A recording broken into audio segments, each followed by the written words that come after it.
La felicidad es un estado de bienestar transitorio. Se caracteriza por la risa. La risa tiene una acción a nivel del lóbulo prefrontal del cerebro que produce ciertas sustancias químicas que alivian el dolor físico, disminuyen la presión arterial y además controlan el buen funcionamiento de nuestro corazón. Por eso es interesante que nosotros podamos promulgar la felicidad, contagiemos la felicidad, seamos una provincia más saludable y más feliz. Mi nombre es Guillermo Marcone, este es Pronóstico Médico por Estudio Televisión. Hola amigos, ¿qué tal? Bienvenidos a nuestro programa Pronóstico Médico. Hoy un tema de actualidad interesante, depresión y suicidio. Para eso tenemos una invitada de lujo, nuestra psicóloga Verónica Lascano. Verónica, ¿cómo estás? Bien, contenta de estar acá, gracias por la oportunidad de poder conversar con la gente, que es algo súper importante hoy día acerca de la salud mental. Qué bueno, pues Vero. Entonces vamos a sacarte tu provecho y para conversar y ir adentrándonos en el tema. A ver, un poco como para comenzar y para que la gente en la casa sepa y entienda, ¿qué es lo que es la depresión? La depresión es un trastorno del ánimo, ¿cierto? Que, bueno, implica muchos cambios a nivel conductual, psicosocial, fisiológico en la persona. Principalmente refiere a cambios en el ánimo, ¿ya? Un ánimo deprimido, un trastorno del humor implica que por lo menos en 2-3 semanas nos encontramos en condiciones de baja energía, ¿ya? Y además de poco interés por disfrutar ciertas actividades que en otros momentos nos hacen sentir bien, con placer. Entonces por lo mismo hay cambios conductuales donde las personas, por ejemplo, muchas veces se aíslan socialmente, se sienten deprimidos, con sensación de desesperanza. Entonces la depresión hoy día es una patología muy común en nuestro país. En alguna década pasada tuvimos un gran incremento de la prevalencia. Hoy día ha bajado un poco, pero han aumentado un poco más los cuadros ansiosos y por ahí andan algunos síntomas un poco mixtos, ¿ya? Así que eso es la depresión. Perfecto. Y cuéntanos, y más o menos, ¿en qué grupo de enfermedades podemos ubicar la depresión? La depresión es una enfermedad no transmisible, ¿ya? Eso es súper importante. O sea, no se contagia, ¿cierto? No se contagia, exacto. Y es una patología de salud mental, ¿ya? Y del comportamiento, ¿ya? Eso es súper relevante. Y más o menos, ¿cuáles son los síntomas? Para que la gente sepa. O sea, para saber, por ejemplo, en qué caso yo estoy con depresión o no, a lo mejor es otra cosa. ¿Qué síntomas son más frecuentes de encontrar? Hay que considerar primero lo que yo mencionaba respecto a las 2 semanas, ¿ya? Eso es súper importante. Si yo, por ejemplo, hay episodios que son críticos y que muchos llamamos gatillantes episódicos. ¿Qué quiere decir eso? Cuando en nuestra casa, por ejemplo, fallece alguien, ¿cierto? Y nos encontramos con dolor, con tristeza por esa pérdida, pero eso no significa que estemos con una depresión. La depresión se produce cuando esos síntomas son persistentes en el tiempo, más allá de que las condiciones cambien en mi entorno. Entonces, por ejemplo, me puede haber cambiado de casa, puede haber fallecido alguien, pero más allá de que eso se haya quizás elaborado, los síntomas persisten. Y esos síntomas, en primer lugar, son la sensación de tristeza, un desánimo, un humor un poco más alterado, más irritable muchas veces. Por otro lado, está también el tema de la baja energía. Sensación de fatiga, de cansancio. Por lo mismo más rato quizás podemos conversar un poco de cómo esto se confunde muchas veces con otras patologías médicas, porque hay que tener ahí un poder diferenciar los síntomas. Lo otro que hay que tener ojo en la depresión es el ánimo, ¿cierto? Como lo decía, pero el sueño y el apetito. Súper importante. Si se nos altera el apetito, principalmente en la depresión, disminuye el apetito.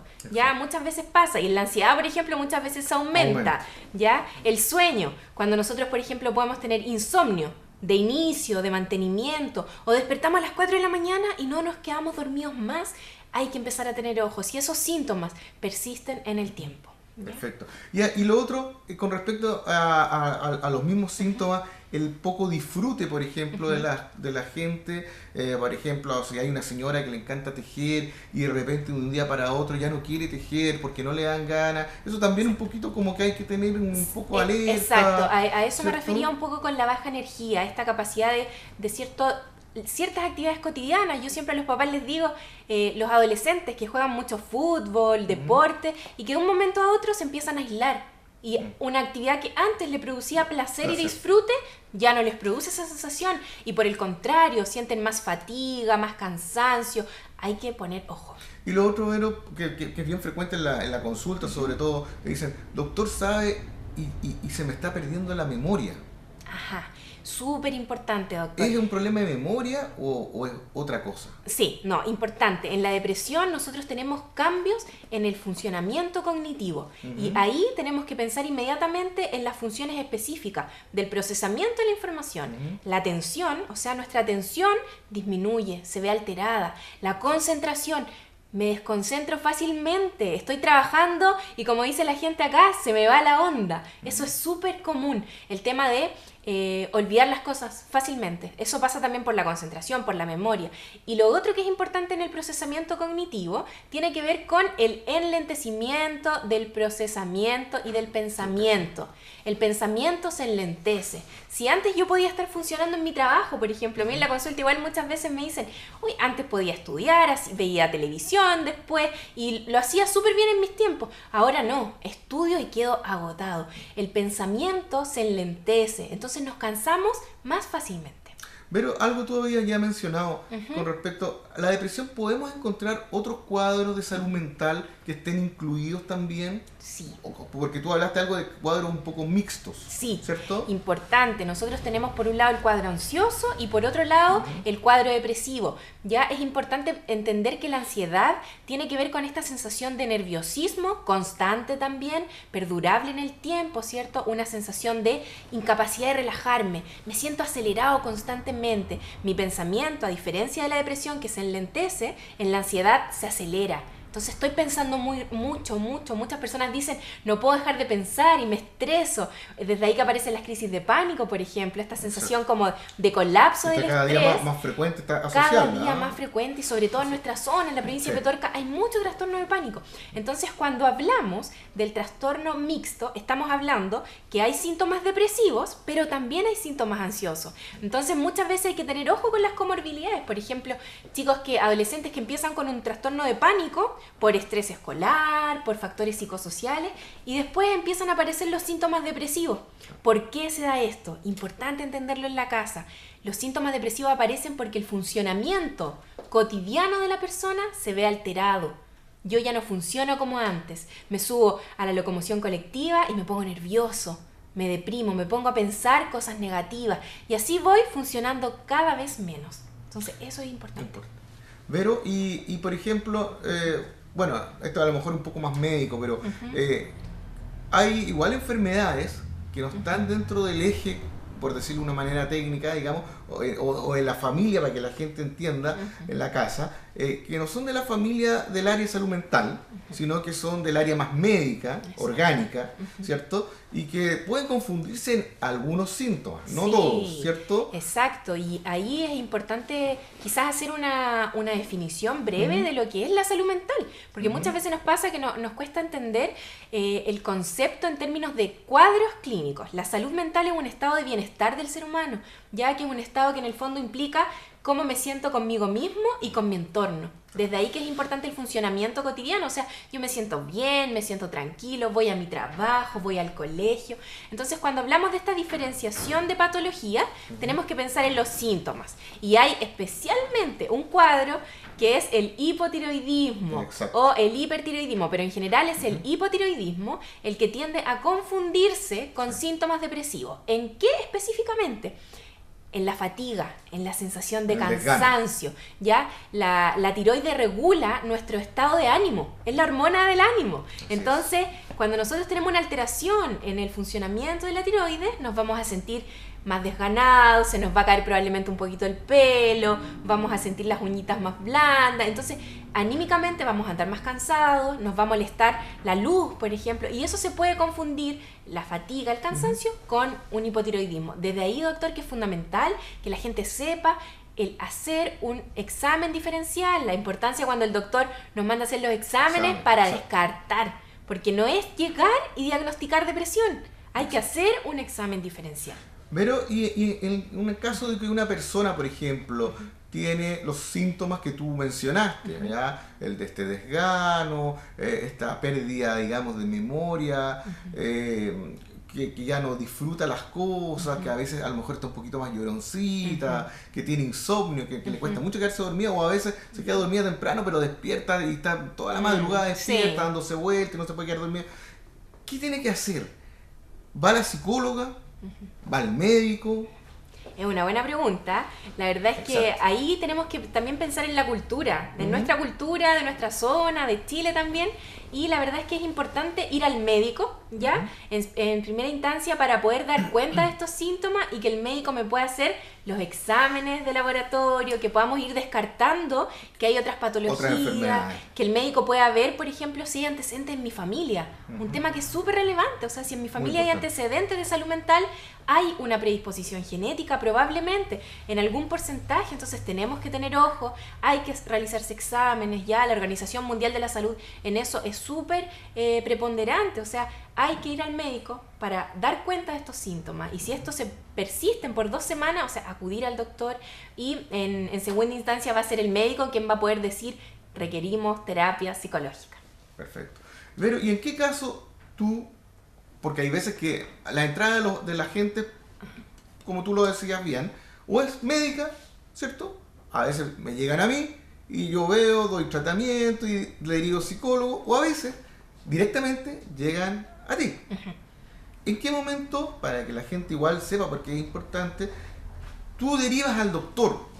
¿Y en qué momento tú no es necesario el doctor, sino que en realidad yo como psicóloga voy a hacerle psicoterapia y voy a poder tratar a esta persona? Sí, es importante ahí entender que los psicólogos siempre vamos a hacer, ¿cierto? Con la entrevista clínica, que es nuestra principal herramienta para trabajar, vamos a poder evaluar el cuadro de la persona, si es que requiere tratamiento psicológico o no, pero el médico es fundamental en muchos aspectos. En primer término, porque necesitamos confirmar el diagnóstico. El diagnóstico no lo puede confirmar un psicólogo, ya eso no puede pasar. En segundo lugar, el médico es quien nos puede indicar tratamiento farmacológico. Y ahí es importante, la depresión tenemos 3 tipos, ya podríamos incluso hablar de una cuarta, pero por lo general hablamos de 3. Depresión leve, depresión moderada y depresión severa. Ya cuando digo cuarta podemos hablar de una depresión con psicosis, que ahí ya estamos hablando de en términos mucho más complejos clínicamente. Estos 3 tipos de depresión, que son los más comunes en nuestra población, el moderado y el severo necesitan sí o sí tratamiento farmacológico acompañado de una psicoterapia. Ya es importante siempre hablar de los tratamientos complementarios que nosotros siempre los abordamos en la clínica.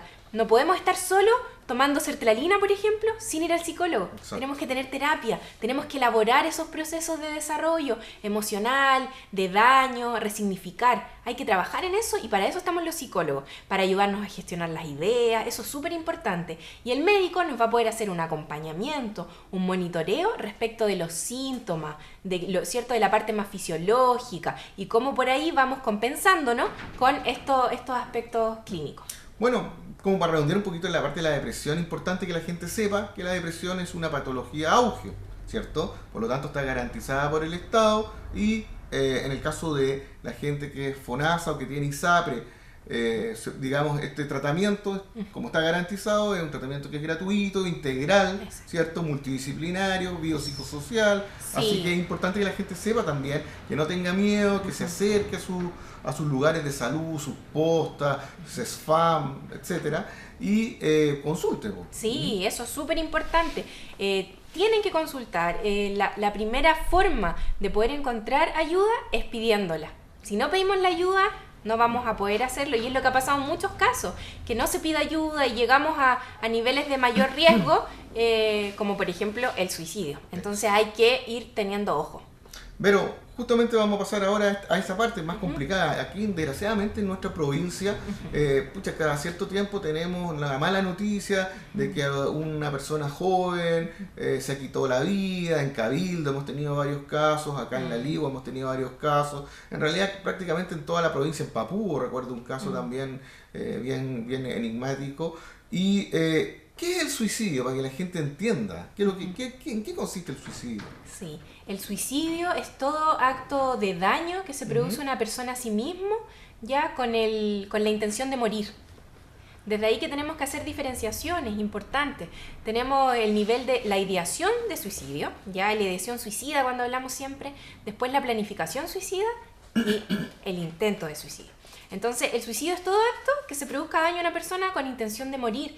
Pero hay que tener ojo ahí con cuando las personas, si bien no tienen un suicidio quizás consumado, han hecho intentos de suicidio. ¿Ya? Importante tener ojo. Hay que comprender cómo es que el suicidio no es algo para llamar la atención, por ejemplo. En nuestro país hay muchos mitos al respecto. O cómo también se piensa que toda persona que se suicida tiene un trastorno mental. Eso también es un mito. El suicidio no necesariamente está antecedido por un trastorno mental. ¿Ya? Hay personas que se suicidan en crisis, en un descontrol de impulsos, ¿ya? Y no necesariamente toda persona que tenga trastorno de salud mental va a suicidarse. Eso es súper importante. ¿Y la gente en qué se tiene que fijar? ¿En qué riesgos tiene una persona para suicidarse? Porque me imagino que hay personas que van a tener más riesgo que otras para cometer el suicidio. Entonces, ¿con qué tiene que la gente tener ojo con esta persona en los riesgos que presente para poder saber o no si esta persona está arriesgándose a suicidarse o no? Ya. Sí, ahí es fundamental. Yo pienso inmediatamente en la población adolescente, los papás, ¿cierto? Los cuidadores significativos. El suicidio tiene riesgos súper importantes. Lo primero es si hay intentos previos. ¿Ya? O sea, si en alguna persona, ya sea adulta, adulto mayor, adolescente o un niño, ¿ya? El suicidio no está ajeno a nadie, ¿ya? Es una conducta que puede, en el fondo, darse en toda la población, en todos los rangos etarios y en todas las etapas del ciclo vital. Por lo tanto, el primer factor de riesgo es tener un intento de suicidio. Luego hay que considerar si hay antecedentes de suicidio en la familia. Súper importante. El papá se suicidó, la mamá, la abuelita, un primo, un hermano. Ya hay que poder mirar esos antecedentes familiares. Por eso que la entrevista clínica es importante.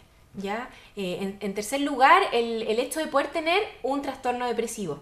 Se han hecho estudios que sí asocian el cuadro depresivo con un riesgo de suicidio, porque claramente hay una pérdida muchas veces cuando la depresión es muy severa por el deseo de vivir. Entonces aparece ahí, ¿cierto?, la ideación respecto a causarse daño, con preguntas como ¿qué pasa si me muero? Entonces nos empezamos a hacer la pregunta por el otro. ¿El otro se preocupa de mí o no? ¿En qué lugar estoy para el otro? Luego empezamos a pensar, realmente no quiero vivir, entonces quiero morir. Y ahí empiezan las planificaciones muchas veces. ¿Ya? Entonces es importante ahí considerar esos factores. Si nosotros vemos a personas que se han aislado, principalmente el aislamiento social, o sea, se aisló, se encerró en la pieza y no quiso salir más, y no hay caso, muchas veces en la consulta escuchamos, ¿no? No hay caso de que salga de ahí. Bueno, hay que poner ojo y hay que pedir ayuda.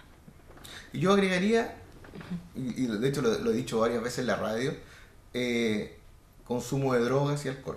Súper importante, sobre todo a propósito de la población adolescente. Hay que considerar que entre los 15 y 29 años nosotros tenemos a nivel mundial el suicidio es la segunda causa de muerte en ese rango etario. Entonces hoy día, si nosotros pensamos en nuestro país, los trastornos con mayor prevalencia en la adolescencia son el trastorno depresivo, pero también el consumo de sustancias, lamentablemente, sustancias psicoactivas, consumo de alcohol. El alcoholismo cada vez más está teniendo ahí efectos severos en la salud mental de las personas, no solo de los adolescentes. Sí. Pero, y con respecto a estas etapas que tú nombraste, esta ideación suicida, ¿en qué momento los amigos de esta persona que está sufriendo esto, o la familia, tiene que llevarlo al médico? Porque, por ejemplo, no sé, pues yo puedo estar conversando con un amigo y mi amigo me cuenta ahí que en realidad he pensado en quitarme la vida, que va a ser como mi única solución para todos los problemas que tengo y poder estar en paz.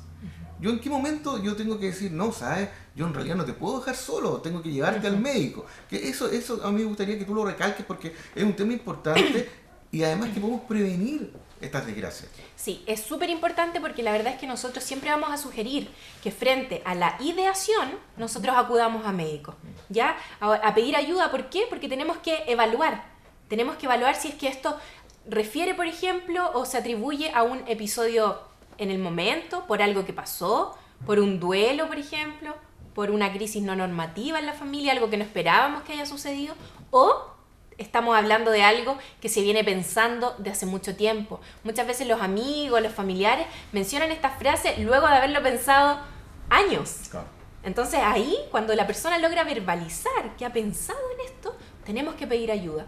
Es muy distinto, sí, en llevar quizás a un familiar a urgencias por esto, frente a que me lo diga. Si me lo dice, claro, yo tengo que informar, si es una persona menor de edad, informar a sus adultos significativos y poder llevarlo a médico lo antes posible. Pero si yo me encuentro en una situación de crisis donde yo me encuentro con alguien que está intentando suicidarse, ahí hablamos en otro nivel. Y ahí hablamos en un nivel donde es relevante acudir al servicio de urgencia, ya para que evalúe el equipo médico la letalidad del intento, ya si es que hay intentos previos, si es que hay un cuadro de salud mental, si requiere hospitalización, que es lo más probable. Es lo más probable, ¿ya? Y con respecto a las épocas del año, porque mucho se dice, por ejemplo, que la tasa de suicidio aumenta en la primavera. ¿Qué es eso? ¿Es mito? ¿Es verdad? ¿Tiene que ver? ¿No tiene que ver? ¿O el riesgo de suicidio es parejo durante todo el año? ¿Qué nos puedes contar tú sobre eso? La verdad es que hay estudios que refieren que estudios estadísticos más bien, que son cuantitativos respecto a los datos del Ministerio de Salud, que sí en la primavera aumentan los casos de suicidio y también los cuadros de depresión, ¿ya? Así como aumentan las alergias, muchos dicen, también aumenta la depresión y los intentos de suicidio. Pero, no obstante, hay que considerar que estos estudios siempre hay que pensarlos a nivel local, ¿ya? En general, en la Ligua, en la provincia de Petorca, en las distintas comunas, hay una tendencia de cada ciertos meses presentarse un suicidio. Sí. Entonces, no sé si podríamos quizás hablar tanto de que efectivamente en la zona, a nivel local, la primavera es como el boom, pero sí, lamentablemente, se dan suicidios en todas las épocas del año, ¿ya? Por lo tanto, no podemos como despreocuparnos porque estemos entrando al otoño, por ejemplo, porque no va a haber suicidio. En las estadísticas de la zona hay suicidio en todas las épocas del año, pero sí hay que tener especial cuidado en la primavera. Bueno, hay varias teorías, por ahí yo he leído que, por ejemplo, la cantidad de luz tiene mucho que ver, y tiene que ver un poco con la glándula hipófisis, que esa es la que un poco regula este tema. Pero bueno, son todas teorías y hay cosas que hay que seguir estudiando y que no están muy claras. Y Vero, ya para terminar, ya porque ya se nos está yendo el tiempo, ¿cuáles son los rangos de edades a los cuales nosotros tenemos que tener más ojo, tener más cuidado o tener con mayor visibilidad de cerca, digamos, para tener un riesgo de suicidio? Sí, la verdad es que este es un dato triste, una pregunta triste, porque la verdad es que es la adultez mayor.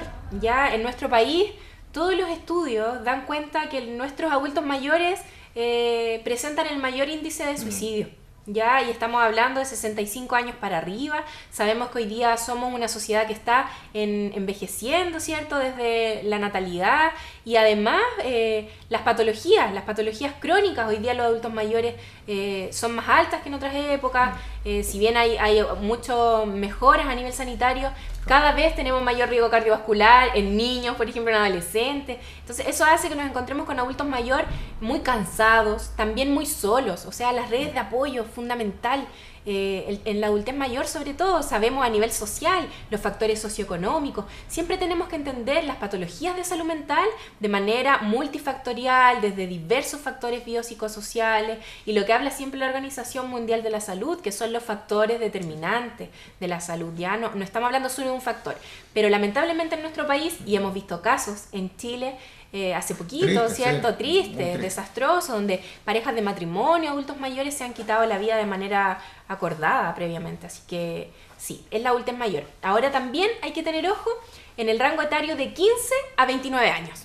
Ya en términos también de ciclo vital, la adolescencia es el periodo de mayor crisis en el ciclo evolutivo, probablemente junto a la adultez mayor, pero la adolescencia es la etapa más crítica, porque hay un periodo de cambios ya a nivel multisistémico, no solo psicosocial, y se produce mucho el tema del suicidio a propósito del consumo de sustancias, principalmente drogas y alcohol.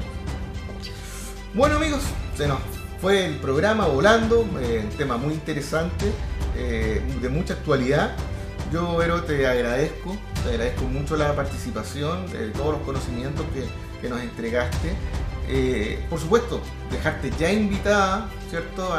Porque ya es parte de nuestro panel de pronóstico médico, para seguir conversando de de otras enfermedades de salud mental que también son muy frecuentes y que también tienen la importancia relevante que hay que darle.